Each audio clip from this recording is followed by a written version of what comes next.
Yes, friends, Partnership Act 1932।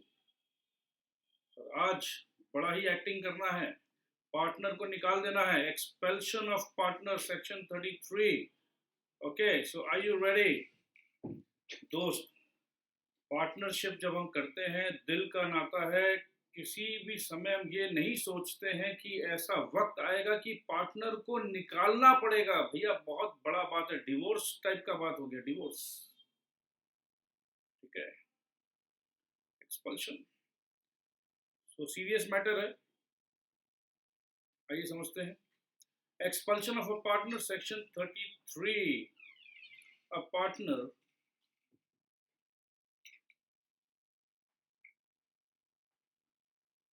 may not be expelled from a firm by any majority। कमाल का बात है, एकदम परफेक्ट बात है। Any majority out of 8, even if 6 partners or even if 7 partners, they want to expel। 7 में तो बस समझ लो कि इसको छोड़कर हो गया। So a partner may not be expelled from a firm by any majority of partners। मगर एक ऐसा सिचुएशन है, in exercise in good faith of powers conferred by contract between the partners। तो कहने का मतलब है कि पार्टनर को निकालने का वैसे तो कोई भी सिचुएशन, कोई भी रूल रेगुलेशन कुछ नहीं है, मगर अब इमेजिन करो, हम लोग 4 दोस्त मिलकर पार्टनरशिप चालू कर रहे हैं, ए बी सी डी। चारों जन आज हम वचन ले रहे हैं कि भाई हम लोग एकदम ईमानदार रहेंगे, निष्ठावान रहेंगे, काम अच्छा से करेंगे। मगर चारों के मन में एक डाउट आ रहा है कि यार पार्टनर में तो बोला गया, पार्टनरशिप एक्ट बोल रहा है partner may not be expelled from a firm by any majority of the partners.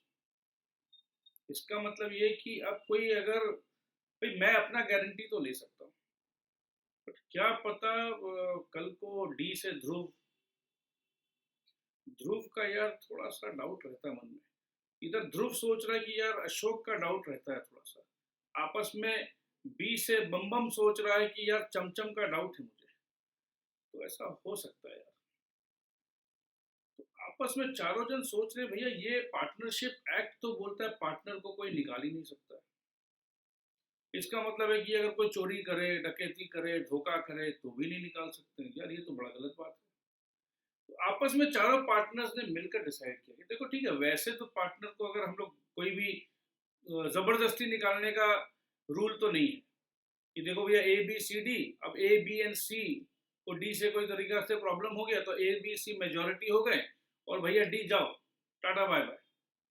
तो वो तो नहीं हो सकता, ये बात तो क्लियर हो गया। मगर चारों जन सोच रहे हैं कि अगर कोई भी पार्टनर गलत काम करे, धोखा करे, फ्रॉड करे और उसको भी हम नहीं निकाल पाए तो ये तो शायद बहुत ज्यादा गलत हो जाएगा। तो ए बी सी डी आपस में एक कॉन्ट्रैक्ट बना रहे हैं कि अगर कोई भी पार्टनर धोखा करे, गलत काम करे, तो बाकी पार्टनर्स इन गुड फेथ तुमको मौका देंगे। भाई अगर ऐसा लग रहा है ध्रुव कि तुमने धोखा दिया, ऐसा नहीं कि एबीसी हमने मिला और तुम्हें निकाल दिया, भाई तुमसे मौका देंगे, तुमको पूछेंगे, आइए एक्सप्लेनेशन दीजिए, सारा सिचुएशन को समझेंगे, एक ट्रायल होगा, आपस में कचहरी बैठेगी, तुम्हें मौका दिया जाएगा, सारे सबूत को ध्यान पर रखा जाएगा, और अगर उसके बाद प्रूफ हो गया कि भाई ध्रुव तुमने गलत काम किया, तो उस सिचुएशन पे भाई हम लोग तीनों पार्टनर्स को ये पावर है कि ध्रुव अगर तुम्हारा गलती एकदम साबित हो जाए तो भाई साहब हमें माफ करिए, आप पार्टनरशिप को छोड़ दीजिए। तो ये ध्रुव तुम्हारे लिए भी एप्लीकेबल है, मेरे लिए भी एप्लीकेबल है, सबके लिए एप्लीकेबल है। अगर कोई भी इंसान गलत काम करे तो ये सबके लिए एप्लीकेबल है। तो ये एकदम जस्टिस लग रहा है कि नहीं लग रहा? तो यही बात हो रहा है। लॉ जब भी पढ़ोगे आप एक चीज ध्यान रखिएगा कि अगर वो अनजस्ट लग रहा है, आपको लग रहा है कि नहीं ये गलत हो रहा है, तो कहीं ना कहीं आपके समझने में भूल है।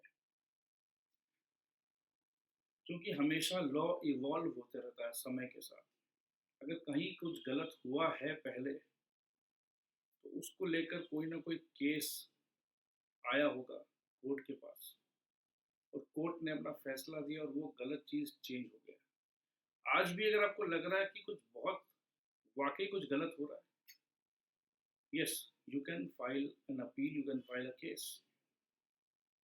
बट अभी आप स्टूडेंट हो, मैक्सिमम टाइम आपको लगेगा कि आपके नॉलेज में कुछ कमी है, समझ में कुछ कमी है। तो इस समय आप ये ध्यान रखिएगा कि अगर आपको लग रहा है कि नहीं यार ये तो गलत हो रहा है, तो कहीं ना कहीं आपका नॉलेज इनकम्प्लीट है। पहले नॉलेज को पूरा पूरी कंप्लीट करिए और फिर उस लेवल पे सोचिएगा कि लॉ मेकर्स ने कुछ गलती कर दी है। तो इस एज में ये मत सोचिएगा कि लॉ बनाने वाले ने गलती कर दी है। ये सोचिएगा विनम्र होके, हम्बल होके, कि कहीं ना कहीं आपके समझने में कुछ भूल हो रही है। चलिए आगे बढ़ते हैं। The provisions of subsection 2, 3 and 4 of section 32 shall apply to an expelled partner as if he were a retired partner. ये हम लास्ट क्लास में रिटायरमेंट का पढ़े थे, सबसेक्शन 2, 3 एंड 4 ये था। ठीक है,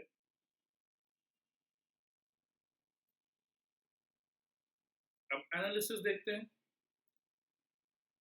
The power of expulsion must have existed in contract between the partners. तो ये अगर एक्सपेल करना है तो ये कॉन्ट्रैक्ट में होना चाहिए अलग से, क्योंकि पार्टनरशिप एक्ट तो बोलते हैं कि नहीं भाई, मेरे हिसाब से तो भी कोई भी पार्टनर किसी को एक्सपेल नहीं कर सकता।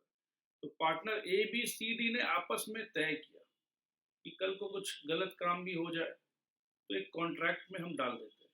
तो कॉन्ट्रैक्ट में अलग से डाला गया है, ध्यान रखिएगा। The power has been exercised by a majority of the partners. Of course, अब लग रहा है कि ध्रुव ने कुछ गलती की है, तो बाकी ए बी सी जो है इस पावर को यूज करेंगे, और ये पावर गुड फेथ में है। मतलब ये नहीं कि डी से जलन हो गया, डी से कुछ झगड़ा हो गया समझ लो, और चलो यार ए बी सी मिलकर, ये गलत काम नहीं होना चाहिए। गुड फेथ मतलब एब्सोल्यूट ऑनेस्टी के साथ काम करना है। If all these conditions are not present, the expulsion is not deemed to be in bona fide interest of the business of the firm. बात क्या है, बिजनेस फर्म जो है, फर्म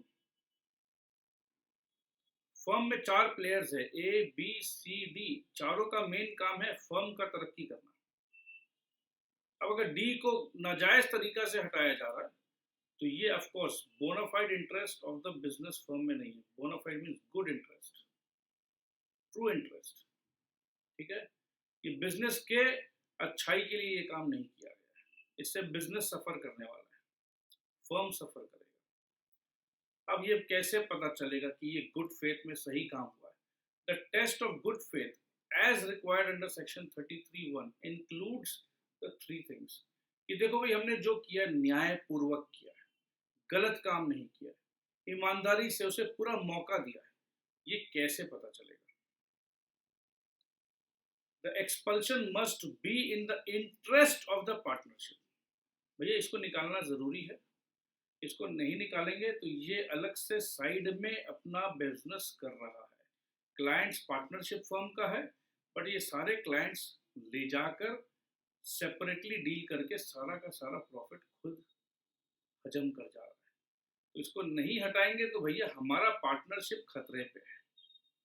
तो expulsion must be in the interest of the partnership. ऐसा पहले प्रतीत हो रहा है कि जो प्रॉफिट हम लोग को चारों को मिलकर करना चाहिए था, ध्रुव जो है सारा का सारा प्रॉफिट अकेला ही कर रहा है।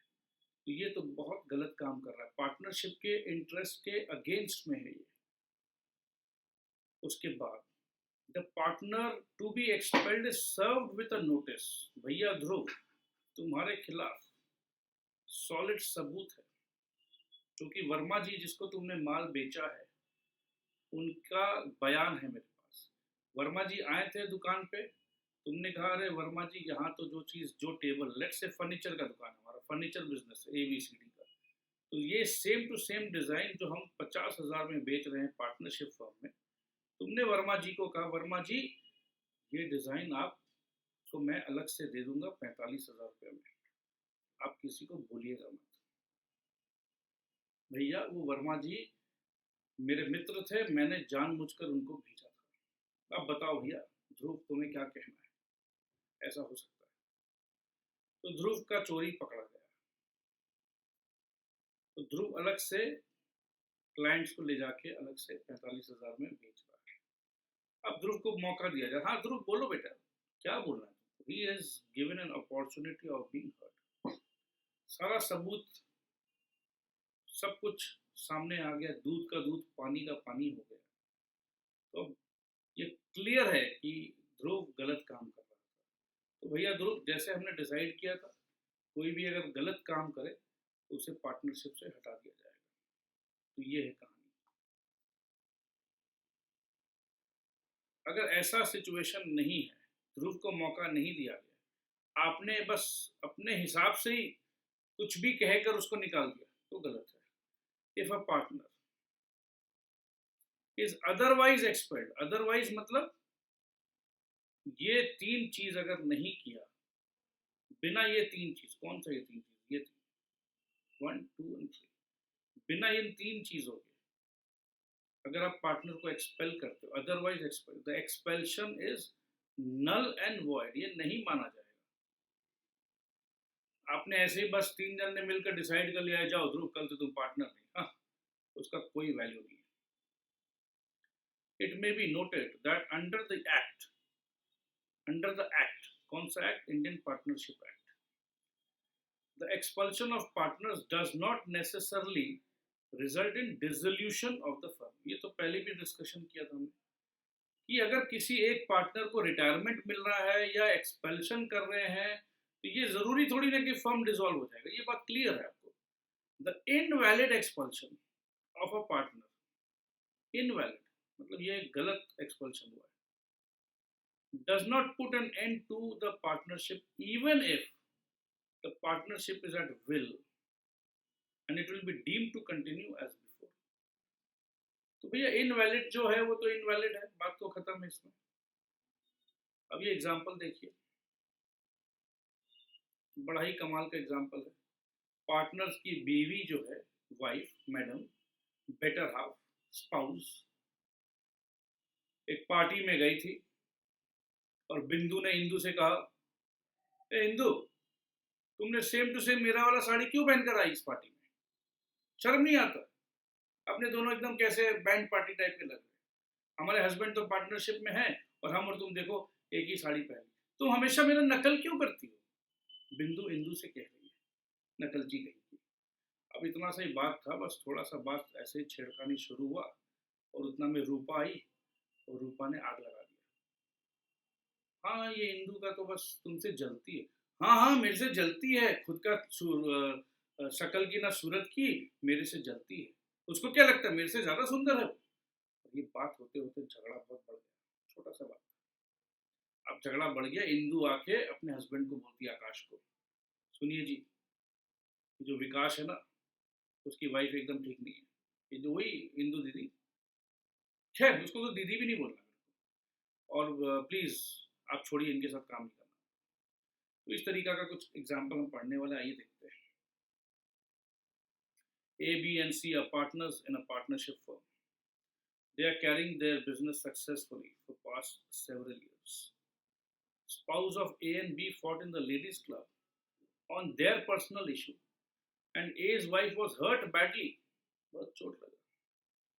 A got angry on the incident, and he convinced C to expel B from their partnership. A, B, and C थे। A को गुस्सा आया मेरी बीवी के साथ, हाँ मेरी बीवी, और उसने बी को बोला, भैया ये सी की वाइफ के साथ झगड़ा हो गया और ये सी को हटाते हैं, निकालो सी।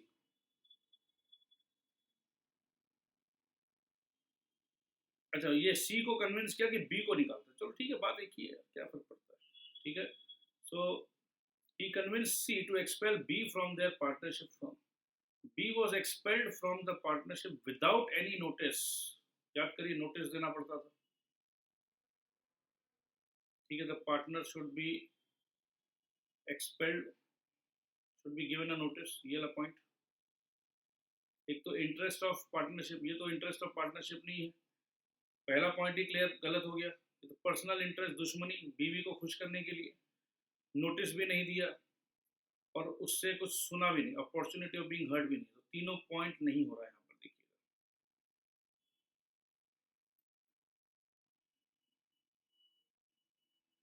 considering the provisions of the Indian Partnership Act 1932 state whether they can expel a partner from the firm। देखो दोस्त, ये अगर मैं नहीं भी पढ़ूं तो भी आप समझ चुके हो, बट मैं इसलिए पढ़ रहा हूं क्योंकि आपको एग्जामिनेशन पे आंसर कैसे लिखना है ये आपको सिखाना है अभी। तो ये एग्जाम्पल आप समझ चुके हो, बट आंसर कैसे लिखना है तो साफ साफ देखिए आंसर कैसे लिखना है। ये क्वेश्चन है, ये एग्जाम्पल समझ लीजिए, आपके एग्जामिनेशन पे ये आया 3 नंबर का, 3 मार्क्स। ठीक है, तो एग्जामिनेशन पे देखो दोस्त आपको आंसर कैसे लिखना है, क्वेश्चन तो आप समझ ही चुके हो, आंसर के लिए हम इसको लेंगे क्या। A partner may not be expelled from a firm by a majority of partners। ये देखो, ये लाइन आप मिस कर जाते हो कई बार।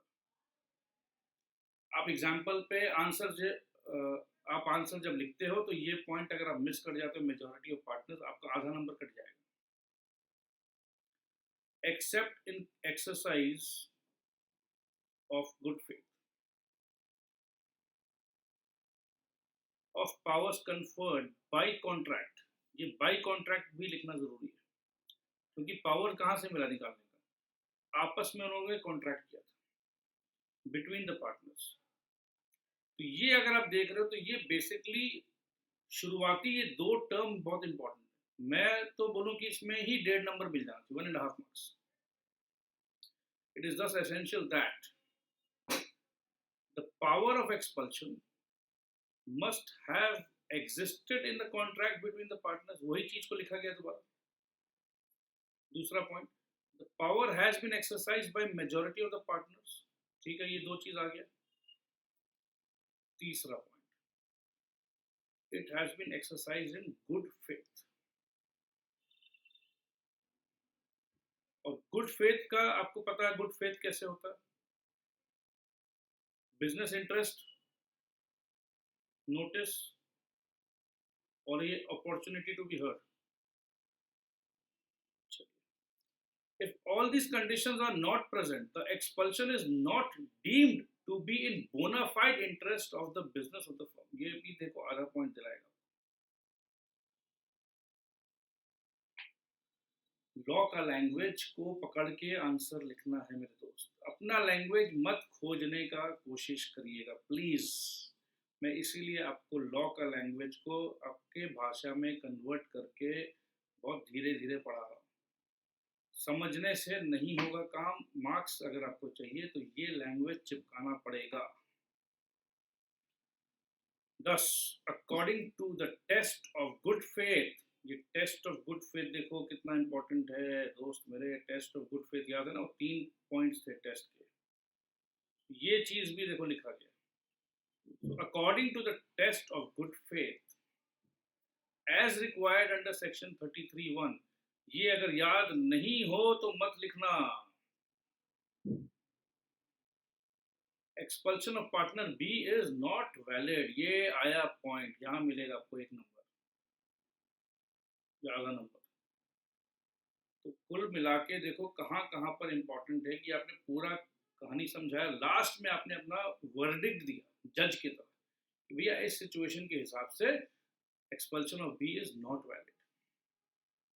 In this context, you should also remember the provision of section 32, 2, 3 and 4 which we have just discussed will be equally applicable to an expelled partner as if he was a retired partner।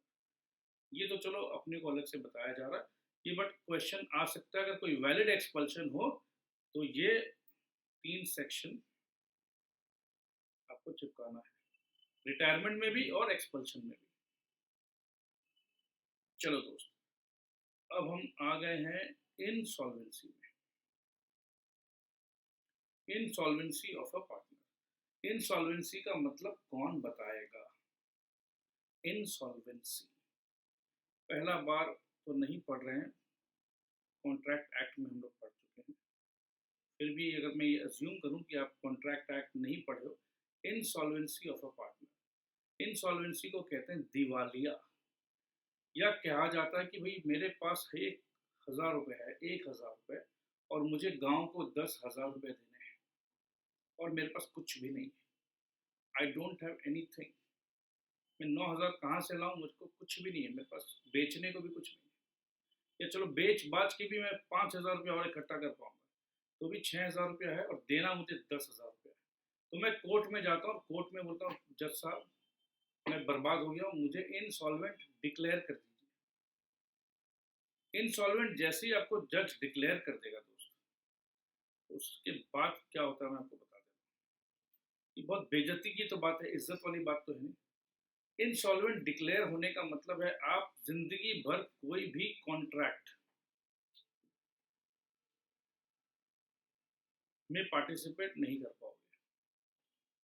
आपका value zero हो जाता है समाज में। क्यों हो जाता है? क्योंकि कॉन्ट्रैक्ट का मेन मकसद होता है गिव एंड टेक, जिसको हम कंसिडरेशन बोल के पढ़े थे। तो आपने तो ये जज के सामने जाके कह दिया कि भैया मेरे पास अब देने को कुछ है ही नहीं, मतलब मैं इस समाज में जी रहा हूं तो सिर्फ लेने के लिए जी रहा हूं। तो इनसॉल्वेंट डिक्लेयर होने का मतलब आपका कॉन्ट्रैक्चुअल पावर खत्म, यू आर फिनिश्ड। तो आइए, अगर ऐसा कोई सिचुएशन हो कि कोई पार्टनर दिवालिया घोषित हो रहा है, पैसे नहीं है, बैंकरप्ट बोलते हैं, एकदम खत्म, इनसॉल्वेंट, खर्चा इतना ज्यादा हो गया, पैसे इतने ज्यादा देने हैं, पैसे हैं नहीं, क्या करूं? Where a partner in a firm is adjudicated, adjudicated word से ही मतलब कहने का मतलब है कि कोई जजमेंट आया है, ठीक है। अपने आप से मैं नहीं बोल सकता भैया मैं तेरा पैसा नहीं दूंगा, क्यों नहीं दोगे? अरे भैया मैं तो इनसॉल्वेंट हूं ना, मेरे पास तो पैसे नहीं हैं। तो ये जजमेंट आप नहीं दोगे, ये जजमेंट एक जज देगा आपको। मेरा partner in a firm is adjudicated and insolvent, he ceases मतलब stops from immediate effect to be a partner। इसका मतलब ये है कि जैसे ही आप इंसॉल्वेंट डिक्लेयर हो गए, आपने जितना कॉन्ट्रैक्ट कर रखा है वो सारा का सारा कॉन्ट्रैक्ट अचानक से जीरो हो जाता है। समझिएगा बात। देखिए पहला झटका कहाँ हुआ, he ceases to be a partner, क्योंकि अभी हम पार्टनरशिप का बात कर रहे हैं, तो ये ceases to be a partner. But ये झटका उसको हर जगह लगने वाला लाइफ में, ये मान के चलो। बट अभी पार्टनरशिप है तो he ceases to be a partner. On the date, किस दिन पार्टनर बंद हुआ ये?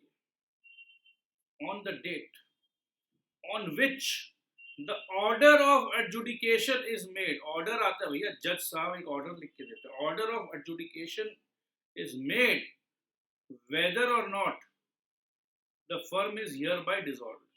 फर्म डिसॉल्व हो रहा है कि नहीं हो रहा है उससे कोई लेना देना नहीं है भैया, आपसे तुम पार्टनर नहीं हो। अब फर्म डिसॉल्व हो रहा है, बाकी पार्टनर फर्म चलाएंगे, वो सब बात का बात है। तुम दिवालिया इंसॉल्वेंट हो गए हो भैया, तुम तो अब पार्टनर नहीं हो। अब लॉजिकली और कॉमन सेंस से ये सोचो कि अगर कोई इंसान पार्टनर नहीं है, अचानक पहाड़ तो टूट पड़ा ना पार्टनरशिप फर्म में, कि भैया तुम पार्टनर नहीं हो। तो यही सोच के चलना है कि अगर कोई इंसान, कोई व्यक्ति अचानक पार्टनर नहीं होता है तो उसके बाद क्या क्या होता है। तो जो होता है वही होने वाला है, तो बस आराम से देखिए, पढ़िए, सब समझ में आ जाएगा। Where under a contract between the partners the firm is not dissolve. अब आपस में कॉन्ट्रैक्ट था कि भैया देखो अगर कुछ हो भी गया, ऊंच नीच हो गया, अगर कोई मर गया, कोई इंसॉल्वेंट हो गया, तो भैया हम लोग तो धंधा कैरी ऑन करेंगे। The firm is not dissolve, तो फर्म चालू है by the adjudication of the partner as an insolvent. ठीक है, तो एक पार्टनर इंसॉल्वेंट भी हो गया, तो बाकी पार्टनर्स बोले भैया हम लोग तो अपना धंधा कैरी ऑन करेंगे। The estate of the partner, अब उस पार्टनर का जो भी एसेट्स था, so adjudicated is not liable for any act of the firm. देखो अब क्योंकि ये दिवालिया हो गया, अब इसका एस्टेट के ऊपर कोर्ट का ऑफिशियल असाइनी या रिसीवर का कब्जा हो जाएगा। कोर्ट बोलेगा भैया इसका जो भी है, क्योंकि ये दिवालिया हो गया, अब इसका हिसाब किताब भैया हम करेंगे। तो बाकी पार्टनर को ये समझ में आ चुका है कि अब इसका जो भी है हमें कोर्ट को दे देना है। आया बात समझ में? तो फर्म का लायबिलिटी फटाफट उसका ऐसे एस्टेट से चुका दो, इसका मतलब that will be violation of the court, ये आप नहीं कर सकते। तो estate of the partner so adjudicated is not liable for any act of the firm and the firm is not liable for any act of the insolvent. और अब से क्योंकि ये दिवालिया घोषित हो गया, जैसे ही ये दिवालिया घोषित हुआ वैसे ये पार्टनर तो बना ही नहीं, अब तो ये खत्म।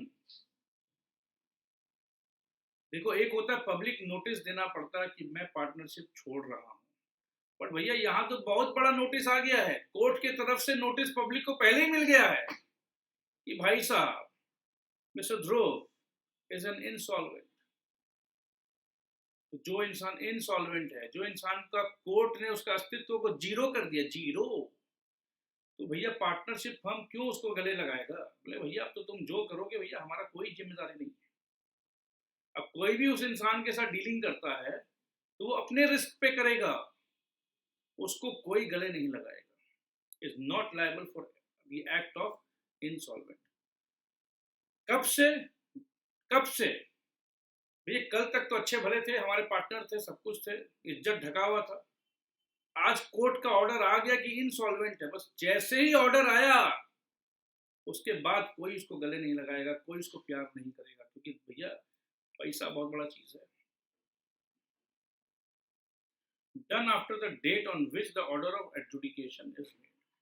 तो जब से ये ऑर्डर आया तब से उसके बाद उसके हरकत पे कोई भी पार्टनरशिप फर्म लायबिलिटी नहीं लेगा।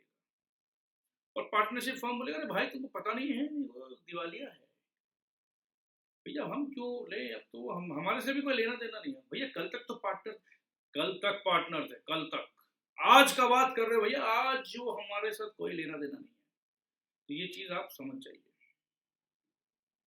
तो जिंदगी में रिस्पॉन्सिबिलिटी के साथ जिए, ठीक है, लेना देना जो है उसको सही रखिए, बैलेंस को सही रखिए। आइए एनालिसिस पढ़ते हैं। When a partner in a firm is adjudicated as insolvent, he ceases to be a partner on the date of the order of adjudication, whether or not the firm is thereby dissolved। भैया firm dissolve हो या ना हो, his estate which thereupon vests in the official assignee, इसका estate किसके पास चला जाएगा? Official assignee. ceases to be liable for any act of the firm done after the date of the order। Same to same चीज repeat हो रहा है। and the firm also is not liable for any act of such partner after such date। और कौन सा सच date? भैया adjudication जब हुआ, whether or not under a contract between the partners the firm is dissolved by such adjudication। Firm dissolve हो नहीं हो उससे कोई मतलब नहीं है। यही चीज है दोस्तों। ये वापस से डायग्रामेटिक वे में है। Effects of insolvency. एक पार्टनर अगर इंसॉल्वेंट हो गया तो उसका इफेक्ट देखना है अपने को। आइए, the insolvent partner cannot be continued as a partner। ये इफेक्ट तो हमें समझ में आ चुका है कि भैया तुम पार्टनर, अब तुम्हें पार्टनर के तरह हम नहीं कंटिन्यू कर सकते हैं। He will be ceased to be a partner from the very date on which the order of adjudication is made।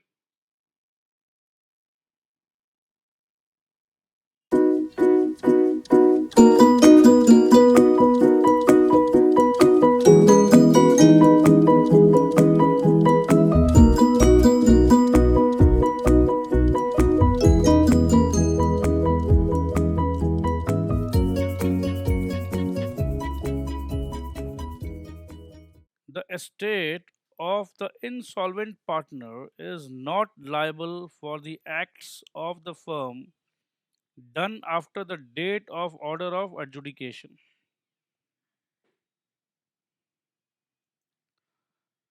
देखो ये सारी बातें मैं 2 बार कर चुका हूं, मगर ये इम्पोर्टेंट है दोस्त मेरे, बहुत बहुत बहुत इम्पोर्टेंट है, ये कंफर्म आने वाला है, तो इसको मैं आपको रिवीजन करा दे रहा हूं यहां बार बार, ठीक है।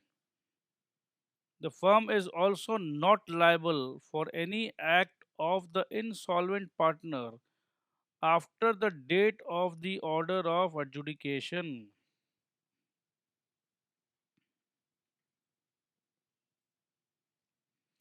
Ordinarily, but not invariably, the insolvency of a partner results in dissolution of a firm. But the partners are competent to agree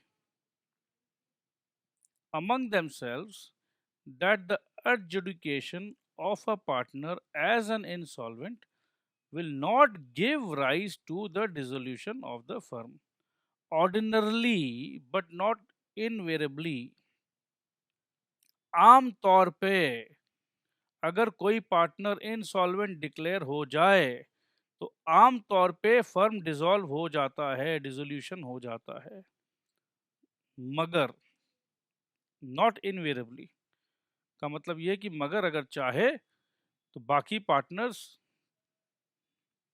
अगर चाहे कि फर्म को चलाना है तो वो चला सकते हैं।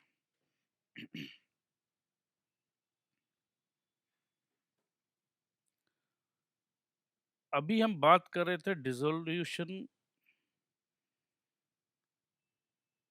In case of insolvency, and in case of insolvency estate of the insolvent partner goes to the official assignee. अब हम बात कर रहे हैं deceased partner, liability of estate of deceased मतलब जो पार्टनर का स्वर्गवास हो गया हो, where under a contract between the partners the firm is not dissolved by the death of a partner. अगर फर्म डिसॉल्व हो गया किसी पार्टनर के डेथ होने से तो ऑफ कोर्स बाकी सारे एसेट्स जो है डिस्ट्रीब्यूट हो जाएंगे। यहाँ फर्म चालू है, अगर फर्म चालू है तो फर्म कहीं ना कहीं डिसीज्ड मरे हुए पार्टनर का एस्टेट या मरे हुए पार्टनर का जो भी हिस्सा है कहीं ना कहीं शायद फर्म यूज कर रही है या फर्म को देना है, क्या होता है उसी का चर्चा कर रहे हैं। The firm is not dissolved by the death of a partner. Firm अभी भी है। The estate of the deceased partner is not liable for any act of the firm done after the death. Death के बाद समझ लो मेरा death हो गया और मेरा एस्टेट का वैल्यू 50 लाख है, सारा कैलकुलेशन हो गया, मैं 50 लाख रुपया फर्म से पाऊंगा टोटल हिसाब किताब। अब मेरे मरने के बाद फर्म ने कुछ लॉस कर लिया 10 लाख रुपए का, 10 लाख का फर्म का लॉस है।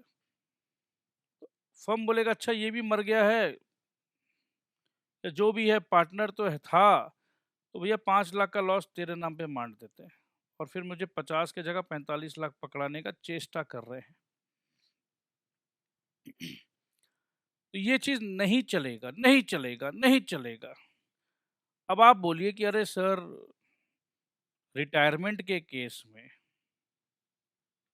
सवाल आ सकता है, सर पब्लिक नोटिस देना जरूरी था।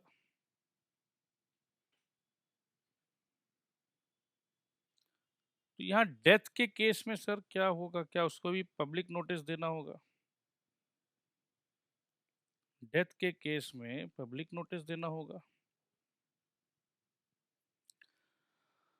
अब भैया देखो बड़ा विचित्र सवाल है, मरा हुआ व्यक्ति क्या जिंदा हो के पब्लिक नोटिस देगा क्या? नहीं सर बाकी पार्टनर दे दे, भैया किसी के मन में अगर कालस हो, वो नहीं देना चाहे तो ऐसा हो सकता है। भैया मरे हुए आदमी का कोई रिश्तेदार दे दे, भैया ऐसा भी तो हो सकता है रिश्तेदार से उसकी नहीं बनती हो सकता है कि नहीं। अच्छा भैया बच्चे दे दें, बीवी दे दे, भैया बीवी अनपढ़ भी तो हो सकती है, उसे आइडिया ही नहीं हो। बच्चे छोटे भी तो हो सकते हैं। तो इतना सारा जब किंतु परंतु आता है तो भैया पब्लिक नोटिस का जो मामला है डेथ के समय एप्लीकेबल नहीं है, याद रखिएगा। तो मरते समय जो मेरा एस्टेट वैल्यू था वो कहीं पर भी कोई भी सिचुएशन पे कम नहीं हो सकता। अब आप लोग बिजनेस कैरी ऑन कर रहे हो, मेरा जो वैल्यू है वो मुझे या मेरे परिवार वाले को मिल जाना चाहिए। आइए अब एनालिसिस पढ़ लेते हैं। ये इसलिए पढ़ रहे हैं ताकि आप एग्जामिनेशन पे सही प्रकार लिख पाओ। Ordinarily the effect of death of a partner is dissolution of partnership. अगर सोचो दो पार्टनर हो, Ram Balram,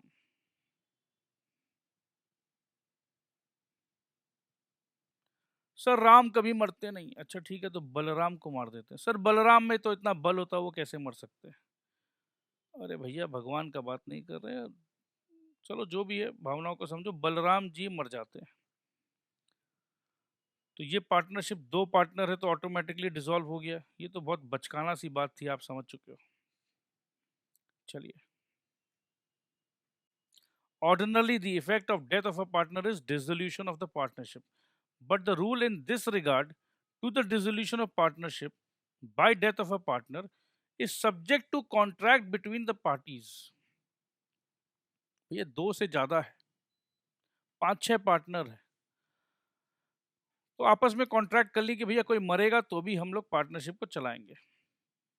partners competent Partners are competent to agree that death of one will not have the effect of dissolving the partnership as regards the surviving partners unless the firm consists of only two partners। तो ये बात तो हमने पहले ही बता दी है, unless वाला बात।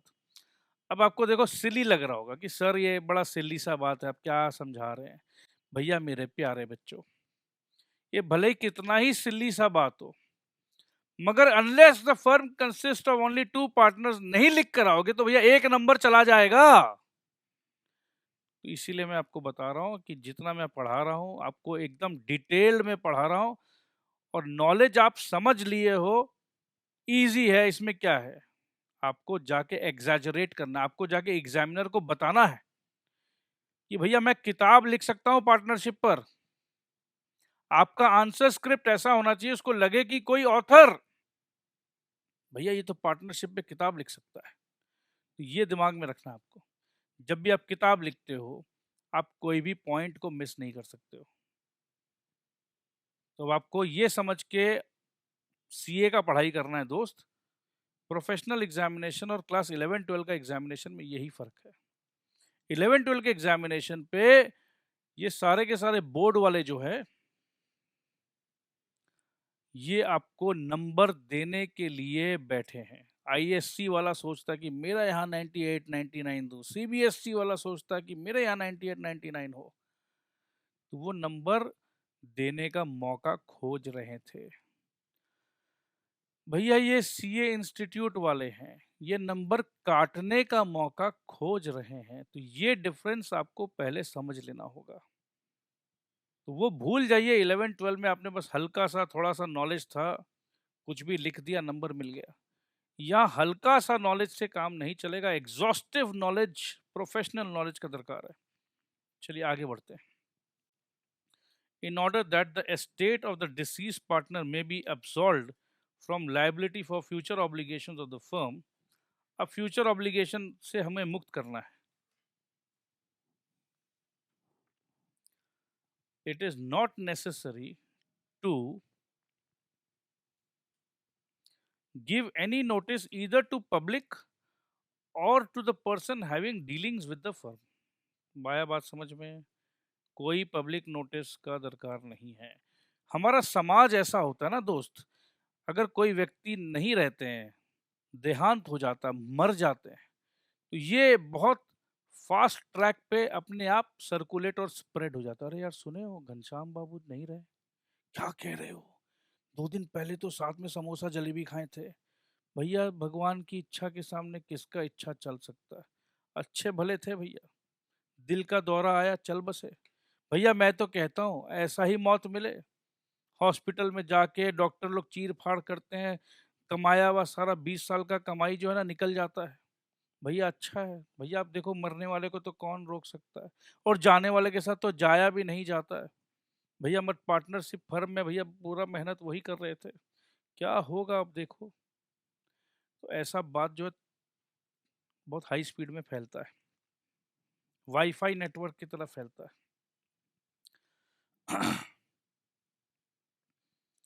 अब एक एग्जाम्पल है, ये एग्जाम्पल दोस्त आप अपने आप पढ़ लेना, बहुत इजी है। इसमें यह बताया जा रहा है कि जब भी ऑर्डर प्लेस हुआ है, चलो पढ़ ही देते हैं, आओ। X was a partner in a firm, the firm ordered goods in x life time. Order हो गया इस समय, एक्स को घनश्याम बाबू समझ लो, अरे भैया घनश्याम बाबू एकदम मस्त थे, ऑर्डर दिए थे भैया 2 दिन पहले एक्स के लाइफ टाइम पे जब वो जीवित थे, but the delivery of goods was made after x death. अब घनश्याम बाबू नहीं रहे, ठीक है, अब ऑर्डर का डिलीवरी हुआ है, समझ लो 20 लाख रुपए का ऑर्डर था, तो अब डिलीवरी हुआ है उनके मरने के बाद। तो ये 20 लाख रुपया जो फर्म के पास आया है, ये 20 लाख रुपया क्योंकि घनश्याम बाबू नहीं रहे, तो ये 20 लाख रुपए का देनदारी का जिम्मेदारी घनश्याम बाबू के सर से हटा दो। बस यही कहना है पूरे एग्जाम्पल में। ऑर्डर घनश्याम बाबू ने दिया था जब वो जीवित थे, बट ऑर्डर देने से नहीं होता है, ऑर्डर जब डिलीवरी होता है तब लायबिलिटी क्रिएट होता है। अब मेरे पास सामान आ गया है, ऑर्डर था, ऑर्डर तो हवा का था, सामान आया 20 लाख रुपए का फर्म के पास। अगर 20 लाख का सामान आया है तो 20 लाख रुपए देने हैं, बट देने वाले में घनश्याम बाबू का तो भैया टिकट कट लिया है, वो तो चले गए, चल बसे हैं। तो जब वो चल बसे हैं, उनके चल बसने के बाद अगर आया है, तो भैया उस मरे हुए आदमी को क्यों परेशान कर रहे हो। कहने का मतलब इतना सही है। तो लॉजिकली सोचोगे तो सब कुछ इजी लगेगा। इन सच अ केस, अब क्या बोल रहे हैं, but the delivery of the goods was made after x death. अब इस केस में क्या होगा, बस यही बात, आइए पढ़ देते हैं फटाफट। In such a case excess estate will not be liable for the death. अब ये घनश्याम बाबू चल बसे हैं, इनका 50 लाख रुपया का बनता है हिसाब किताब, ठीक है। अब ये जो डेथ है इनका से नहीं दिया जाएगा। A creditor can have only a personal decree against the surviving partners and a decree against the partnership assets in the hands of those partners, ठीक है। पार्टनरशिप एसेट्स के अगेंस्ट में अगर कोई कोर्ट से ऑर्डर लेकर आते हो, decree against the partnership assets in the hands of those partners, surviving partners, मरे हुए के अगेंस्ट में कोई ऑर्डर नहीं देगा जज साहब, ये कहने का मतलब है। अ suit for goods sold and delivered would not lie against the representatives of the deceased partner. अब ये कोई अगर समझ लीजिए जो 20 लाख रुपए का जो गुड्स दिया था, इसको पैसे नहीं मिल रहे हैं कोई वजह से, उस समय घनश्याम बाबू जिंदा थे। अब ये अगर समझ लो ये रमन लाल एंड कंपनी है, रमन लाल एंड कंपनी ने घनश्याम बाबू को ऑर्डर दिया था, गुड्स ऑर्डर घनश्याम बाबू ने दिया था, goods Raman Lal and company ने दिया था। तो suit for goods sold, suit for goods sold and delivered, ये गुड्स सोल्ड एंड डिलीवर्ड कौन कर रहा है, रमन लाल ने गुड्स सोल्ड किया और डिलीवर भी किया, वुड नॉट लाई अगेंस्ट, अब भैया अगेंस्ट द रिप्रेजेंटेटिव्स, घनश्याम बाबू के रिप्रेजेंटेटिव उनके बच्चे, ऑफ द डिसीज्ड पार्टनर, मतलब रमन लाल भाई साहब ये क्लेम नहीं कर सकते हैं, क्योंकि अब वो नहीं रहे हैं, तो जो भी बात करना है पार्टनर्स, एग्जिस्टिंग सर्वाइविंग पार्टनर से करो। दिस इज बिकॉज इसमें एक और बात है, ये बात तो है ही, बट सबसे बड़ा लॉजिकल बात पता है क्या है इसमें? सबसे बड़ा लॉजिकल बात क्या है, ये समझना बहुत ज्यादा जरूरी है कि भैया ये जो डेथ है, 20 लाख रुपया जो तुम मांग रहे हो रमन लाल भाई साहब, क्या ये उस समय का पैसा है जिस समय घनश्याम बाबू जिंदा थे? कोर्ट एक ही बात पूछेगा, बोले नहीं जज साहब, ये 20 लाख रुपया मैं, जब मेरा सामान गया था ना, तब तक घनश्याम बाबू तो ऊपर जा चुके थे। तो इसका मतलब ये कि जिंदा जब घनश्याम बाबू थे तो उनके दिमाग में ये 20 लाख रुपया का टेंशन नहीं था? ना ना ना, नहीं था। तो भैया जब वो 20 लाख रुपया उस समय जब वो जिंदा थे, तब तक आपका सामान नहीं पहुंचा था? बोला ना ना, नहीं पहुंचा था। तो इसका मतलब है कट ऑफ जो होता है ना, कट ऑफ कोई भी चीज को, जैसे ये लाइन चल रहा है, घनश्याम बाबू यहाँ जिंदा है, जिंदा है, जिंदा है, जिंदा है, जिंदा है, यहाँ घनश्याम बाबू चल बसे इस पॉइंट पे, और ये गुड्स आया है इस पॉइंट पे। तो जज बोलेगा इस पॉइंट तक गुड आया था क्या? नहीं आया था। तो घनश्याम बाबू यहां तक थे, G for Ghanshyam, G for goods.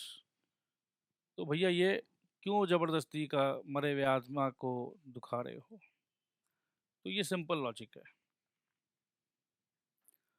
This is because there was no debt due in respect of goods in excess life time. जब तक वो जिंदा थे तब तक ये कर्जा उनके सर पे नहीं आया था।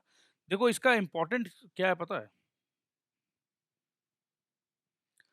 आज कोई भी इंसान, अगर समझ लो घनश्याम बाबू चल बसे, अगर ये कोर्ट अगर अलाउ कर दे ना घनश्याम बाबू चल बसे, समझना इस बात को, घनश्याम बाबू डेड। भैया बहुत इंपॉर्टेंट बात है। अब मेरे पास सड़े गले घटिया से स्टॉक है, एकदम स्टूपिड स्टॉक है मेरे पास, एकदम ये माल बिक ही नहीं रहा है मेरा। अब मैं क्या करूंगा, ये माल उस पार्टनरशिप फर्म को 5 करोड़ रुपया का जाके दे आऊंगा और बोलूंगा जज साहब माई बाप, घनश्याम बाबू ने ये ऑर्डर दिया था, 5 करोड़ का माल मैंने दे दिया है। आप बोलेंगे कि भैया ये तो गंदा माल है, घटिया माल है, कौन ऐसा ऑर्डर? भैया जज साहब, घनश्याम बाबू ने तो ऑर्डर दिया था। अब वो क्या सोच के दिए थे, नहीं वो हमको क्या मालूम। या हो सकता कि 1 करोड़ का स्टफ 5 करोड़ में, बिजनेस है ना भैया। जज साहब ये सब तो डीलिंग हो नहीं सकता ना। तो जब तक वो जिंदा थे तब तक क्या आपने वो माल पहुंचा दिया था? नहीं। क्योंकि जिंदा आदमी अगर एक्सेप्ट करता है 1 करोड़ का माल 5 करोड़ में, जिंदा आदमी एक्सेप्ट करता है, तो भैया वो उसका लॉजिक था। अब ये तो इंसान रहा ही नहीं, मर गया, तो तुम अपना लॉजिक से कुछ भी बोलोगे, सामने वाला तो मर गया भैया, बोलने वाला है ही नहीं। तो ये चीज समझना होगा दोस्त। तो ये एकदम बारीकी का बात मैंने आपको लॉजिकल एंड प्रैक्टिकल बताया है। तो यही बात आप समझ के रखिए कि किसी भी जिंदा इंसान के टाइम पे अगर वो डेथ था, कर्जा था, तब तो उसका बात करो। मरने के बाद आप कुछ डिलीवरी कर रहे हो और बोल रहे हो भैया ये ऑर्डर था, ऐसा था, वैसा था, तो नहीं चलेगा।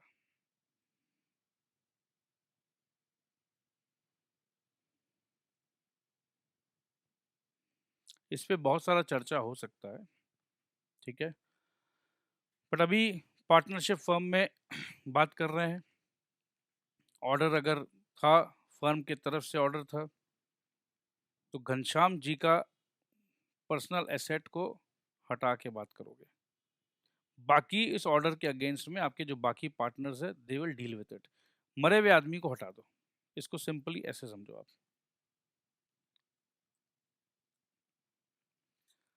Rights of outgoing partner to carry on competing business. अब एक पार्टनर है ध्रुव, याद करिए ध्रुव का बात कर रहे थे हम, ठीक है। अब ध्रुव कोई भी रीजन से समझ लो अब बिजनेस छोड़ के जा रहा है, ठीक है, बिजनेस छोड़ रहा है, तो छोड़ने वाले पार्टनर को आउटगोइंग कहते हैं। अब उसका अधिकार का बात कर रहे हैं।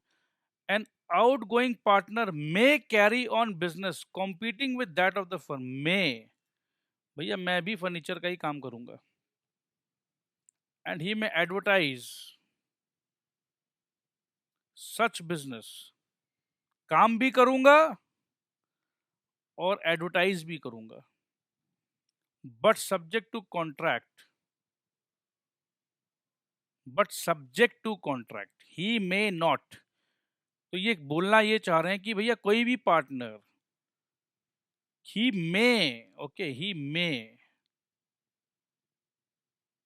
he may carry on the competing business, he may also advertise, but he will never use the firm name. बड़ा कॉमन सेंस सा बता रहे, फर्म नेम कैसे यूज कर सकते हो जब तुम छोड़ के जा रहे हो इस बिजनेस को, इस पार्टनरशिप बिजनेस को छोड़ के जा रहे हो। How can you use the firm name? Of course he can not. Represent himself as carry on business of the firm.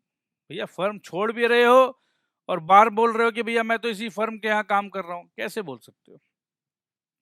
Solicit the custom, custom की जगह कस्टमर्स होगा, या solicit the custom of persons who were dealing with the firm before he ceased to be a partner। भाई firm के customers को खींचने का कोशिश करना, ये सब काम तो अलाउड है ही नहीं। बट इसमें भी बोला जा रहा है subject to contract to the contrary. हाँ, अगर समझ लो कुछ ऐसा है आउटगोइंग पार्टनर के साथ, कुछ कॉन्ट्रैक्ट हुआ है कि भैया देखो मैं फर्म छोड़ के तो जा रहा हूं, बट ये फर्म का नाम भैया मेरा बनाया हुआ था, ये फर्म नेम तो मैं ही यूज करूंगा। तुम लोग भैया अपना सोचो, फर्म डिसॉल्व हो या जो हो नहीं हो, ये फर्म तुम कैसे यूज कर सकते हो? नहीं मैं तो करूंगा। नहीं करोगे तो भैया 50 लाख रुपए दे दो, सेटलमेंट नहीं हुआ कुछ भी, ठीक है भाई देखा जाएगा, तुम भी यूज कर ले मैं भी यूज कर लेता हूँ। तो ये अगर कॉन्ट्रैक्ट आपस में हो गया तो अलग बात है, बट जनरल टर्म्स पे he is not allowed. But अगर कुछ कॉन्ट्रैक्ट टू द कॉन्ट्ररी हुआ है, कॉन्ट्रैक्ट टू द कॉन्ट्ररी मतलब इसके विपरीत, तो वो कर सकता है। अब चर्चा करना agreement in restraint to trade. A partner may make an agreement with his partners that on ceasing to be a partner, अब मैं पार्टनर नहीं हूं, he will not carry on any business similar to that of the firm, similar business carry नहीं करूंगा, within a specified period or within a specified local limit. Period मतलब वो time and location. 2 साल तक मैं ये same business नहीं करूंगा, या इस सेम लोकेलिटी पे मैं नहीं करूंगा। And not with standing anything contained in section 27 of the Indian contract act 1872। Section 27 बोलता है कि किसी भी व्यक्ति को आप ट्रेड करने से रोक नहीं सकते हो, बट यहां पर आप रोक रहे हो अपने पार्टनर को कि भैया इतना समय तक नहीं करोगे और इस लोकेशन पे नहीं करोगे, और ये वैलिड है। Such agreement shall be valid if the restriction imposed are reasonable. अब ये रीजनेबल कैसे है ये आपस में तय होगा। अगर लग रहा है कि नहीं ये अनरीजनेबल काम है तो ये अपील किया जा सकता है, जज के पास जाया जाएगा और बताया जाएगा और फिर जज डिसाइड करेंगे। एनालिसिस में बाबू सेम टू सेम चीज लिखा हुआ है, ठीक है, तो इसको आप पढ़ लीजिएगा। Right of outgoing partner in certain cases to share subsequent profits.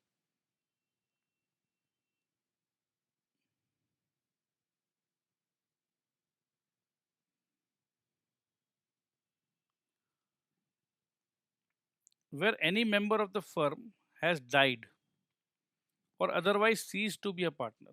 भैया चाहे तो मौत हो गया या कोई भी रीजन से पार्टनर नहीं है, and the surviving or continuing partners carry on the business of the firm with the property of the firm without any final settlement of accounts as between them and the outgoing partner or his estate। कहने का मतलब ये कि भैया मेरा property use कर रहे हो, भैया डेथ हो गया तो उसके बच्चे बोलेंगे भाई पापा का प्रॉपर्टी दे दो, या रिटायरमेंट हो गया तो वो भैया पार्टनर बोल रहा है कि जल्दी जल्दी हिसाब सेटल करो। बोला करेंगे करेंगे करेंगे, अभी रुक जा अभी रुक जा अभी रुक जा। अब ऐसे करते करते 6 महीना टान दिया, तो 6 महीने तक भैया मेरा प्रॉपर्टी यूज कर रहे हो, मैं पार्टनर भी नहीं हूं, मुझे मुझे क्या फायदा मिलेगा? तो ये बात हो रहा है। Then in the absence of a contract to the contrary, the outgoing partner or his estate is entitled at the option of himself or his representative to such share of profits made since he ceased to be a partner as may be attributable to the use of his share of property। कहने का मतलब यह है कि भैया देखो, अब तुम मेरे को 6 महीना से मेरा हिसाब किए नहीं, अब जो प्रॉफिट कमाए हो, तो मेरा जो प्रॉपर्टी जो यूज किए हो, मेरा प्रॉपर्टी यूज करने के हिसाब से भैया मेरे को क्या मिलना चाहिए? as may be attributable to the use of his share of the property of the firm or to the interest at the rate of 6% per annum on the amount of his share in the property of the firm। चाहे तो भैया मेरा 1 करोड़ का property हिसाब कर लो, 1 करोड़ के हिसाब से 6% पर एनम, तो 6 महीना हुआ है, तो 6 महीने के हिसाब से दे दो। तो ये तो ऐसे दे दो, इंटरेस्ट दे दो, या जो कमाए हो वैसे दे दो। Provided that whereby contract between the partners an option is given to surviving or continuing partners to purchase the interest of the deceased or outgoing partner। अब भैया तुम लोग चाहे तो खरीद लो, मेरा होता ना कि भैया मेरा हिस्सा मैं लेकर क्या करूंगा, खरीद लो। And that option is duly exercised, चलो भैया खरीद लेते हैं। The estate of the deceased partner or the outgoing partner or his estate, as the case may be, is not entitled to any further or other share of profits। But if any partner assuming to act in exercise of the option does not in all material respects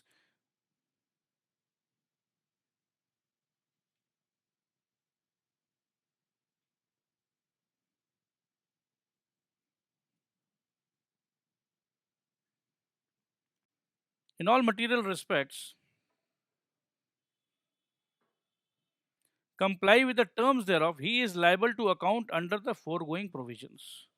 तो ये कहने का मतलब है, जब खरीद लिया, खरीदने का बात था, खरीद लिया, बट उसके बाद भी समझ लो पैसे वैसे नहीं दिए या कुछ भी है, तो वापस से भैया तुमने तो नाम का खरीदा, हाँ खरीद लिया, बट पैसा तो दिया ही नहीं, और मुझे पैसे मिले ही नहीं, तो भैया चाहे तो 6% का दे दो, या जो प्रॉफिट का हिस्सा है मेरा वो दे दो। बस बात कहीं ना कहीं घूम फिर के वहीं आ गई।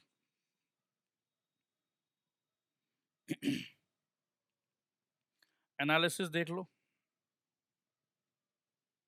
Section 37 deals with right of outgoing partners. जो पार्टनर फर्म को रिटायरमेंट ले लिया या डेथ हो गया, it lays down a substantial law relating to liability of the surviving or continuing partners। Outgoing partner चला गया, तो लाइबिलिटी सर्वाइविंग पार्टनर का कहाँ से आया? भैया आउटगोइंग पार्टनर को जो पैसा मिलना चाहिए था फर्म से, अभी तक वो पैसा नहीं दिया गया, तो ये पैसा तो फर्म जो है उसको देना है ना, कंटिन्यूइंग पार्टनर्स को ये पैसा देना है। अगर पार्टनर मर गया तो उसके बच्चों को देना है, पार्टनर जिंदा है तो उस पार्टनर को देना है। Who without a settlement of accounts with legal representatives of the deceased partner, मरे हुए पार्टनर के legal representatives, utilizes the assets of partnership for continuing the business। अब उस एसेट को यूज किया जा रहा है, बिजनेस को चलाए जा रहे हैं, और मरे हुए पार्टनर का 1 करोड़ रुपया हम यूज कर रहे हैं। अब इमेजिन करो, इस 1 करोड़ रुपये में इसका 25% का शेयर था, तो ये पैसे भी यूज कर रहे हैं, उसका शेयर भी यूज कर रहे हैं, तो ये माना जाएगा कि भैया अगर पैसे नहीं दिए हो तो ये मान लो कि ये अभी तक बंदा जिंदा है, तो जो भी प्रॉफिट करोगे भैया 25% शेयर मेरे पिताजी का था, जो कि आपने पैसे नहीं दिए हैं तो उनका हिस्सा आपको देना पड़ेगा। लॉजिकल है। Although the principle applies to such cases is clear. ठीक है, अब होता क्या ना, कई बार आपस में झगड़ा हो जाता है। पिताजी तो रहे नहीं, अब उनके मरने के बाद जो बिजनेस हुआ, उनके मरने के बाद उस बिजनेस पे आप हिस्सा मांग रहे हो, तो ये डिस्प्यूट हो जाता है। नहीं नहीं, ये बिजनेस तो पहले का था, ये ऐसा था, ये वैसा था, कोई कुछ बोल रहा है, कोई कुछ बोल रहा है, तो ये डिस्प्यूट हो जाता है। But at times some complicated questions arise when disputes are raised between the outgoing partner or his estate on one hand and the continuing or surviving partners on the other hand in respect of subsequent business। भाई तुम्हारे जाने के बाद का ये business है या पहले का है, ऐसा है वैसा है, ये सवाल उठ जाते हैं। क्योंकि ये बिजनेस है, मेरा पैसा यूज़ किए हो, मेरा पैसा यूज़ किए तो मेरे को मिलना चाहिए, इतना है तो भाई मेरा पैसा दे के मेरे को फ्री करो, मेरा पैसा क्यों नहीं दे रहे हो, तो ये सब कहानी हो जाती है। Such disputes are resolved keeping in view the facts of each case having regard to section 37। अब ये दो एग्जाम्पल देखो, इससे मोर और लेस आपको आइडिया मिल जाएगा। A, B and C are partners in manufacture of machinery. A is entitled to 3/8। A का हिस्सा कितना है? 3/8। 3/8 लगभग हुआ आपका 36-37% of the partnership property and profits। A become bankrupt, whereas B and C continue the business without paying out A's share of partnership assets। A का हिस्सा नहीं मिला है और settling accounts with his estate। A's estate is entitled to 3/8 of the profits made in the business from the date of bankruptcy until the final liquidation of partnership affairs। तो वही बात बोला जा रहा है कि भैया पैसे नहीं दिए हो तो from the date of his bankruptcy, इस डेट से लेकर मुझे पैसे मिल जाने चाहिए थे until the final liquidation of partnership affairs।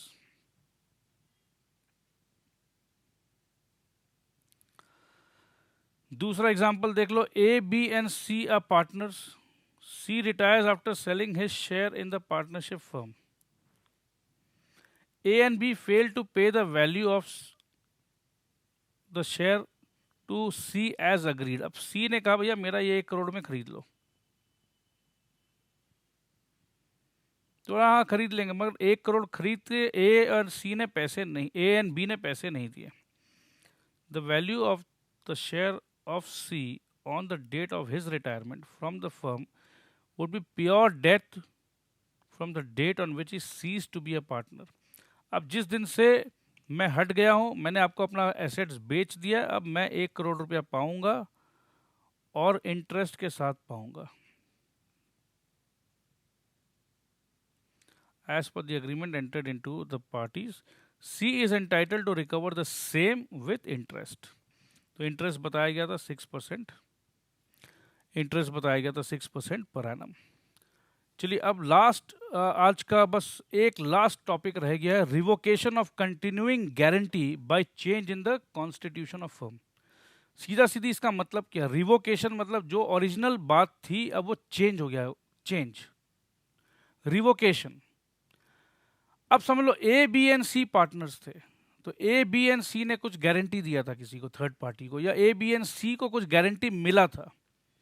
अब पार्टनरशिप फॉर्म चेंज हो गया, A, B एंड C के साथ D भी आ गया, तो जो पहले जो गारंटी जो मिला था A, B एंड C को, D के आते के साथ वो गारंटी नल एंड वॉइड हो गया, समझ लो वो रिवोक हो गया, कैंसिल हो गया।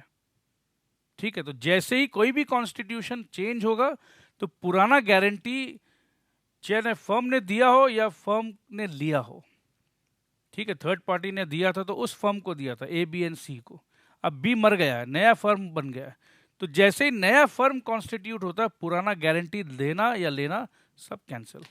चलिए दोस्तों, तो ये यूनिट 2 हमने ख़त्म कर लिया है।